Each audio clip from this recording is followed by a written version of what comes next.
What's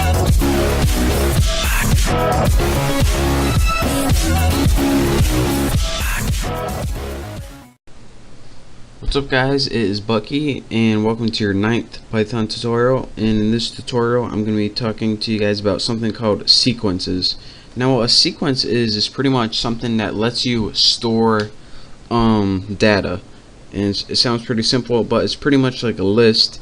And actually one of the things in Python is called a list, and that's what I'm going to be showing you guys today. And the other main type of sequence I'll probably be talking about pretty soon is called a tuple, or tuple. Some people call it a tuple. I call it a tuple. Either way. But let me show you guys how to make a list so you guys actually know what I'm talking about. Now to make a list in Python, first of all you have to give it a name, and I'm going to name mine family.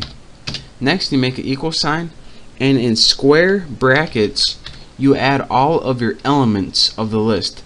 So I'm going to have one called mom, dad's part of the family, bro, and make sure, since these are strings, they're surrounded in single quotes. What else can we add? Sis, and let's add one more, dog. Now once you have your family name and all of your elements are properly formatted, go ahead and hit enter, and your list is now stored in your computer somewhere, doesn't matter. Now another thing that you need to take note of is once you create your list, Python automatically numbers every single element in your list, and they're numbered kind of weird, so listen closely.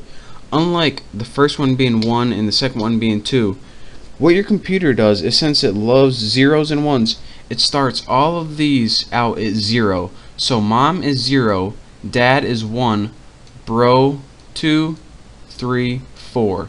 So even though there are 5 elements in the list, they're numbered 0 through 4. And why is this useful? Because you can access each individual member of your list or element of your list by something called indexing.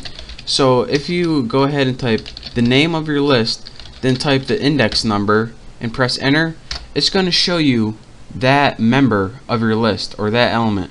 So why did sis pop up when we put family 3? Again, this was mom 0, 1, 2, 3.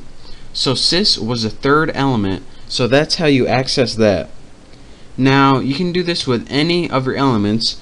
And another thing that they did was, once you have lists that were so long, it was kind of difficult for Python or for you to count all the way to the end of the list. So they made it easier to count from the end of the list backwards if you think that you can do that easier. Now, unlike what you would usually think, instead of this being 0, the last element in your list is -1, and then it goes on -2, -3, -4, -5. It can't be -0 because -0 is the same thing as 0, and that would just not make sense. So again, let's go ahead and let me show you an example of that. Family, and let me put -2. Again, it is sis again, and this is why is because dog is -1 once you index from the back of your list, then sis is -2. So that is how you count from the back of your list the reference numbers.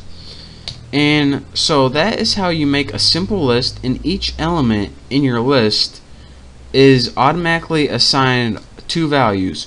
One of the values is the values to count forward, 0, 1, 2, 3, 4, and the other value you can reference it by is by counting backwards, -1, -2, -3, -4, -5. So that is how you do that. And another thing I want to teach you guys before I leave is that strings can also be sequences. So say you have a string like Bucky. These are also automatically numbered 0, 1, 2, 3, 4. So if you want to index something like 3, what's this going to do when we press enter is say, alright, B is 0, U is 1, C is 2, K is 3. Let me go ahead and enter that. That's why it outputs K. So again, not only a list, but also strings you can index to pick out certain values. So that is your quick tutorial on sequences and lists. In the next tutorial I'm going to be showing you something really cool. So you're going to want to pay attention to that. Again, don't forget to subscribe if you like these tutorials. And I guess that's all I have for this tutorial. So thank you, and I'll see you next time.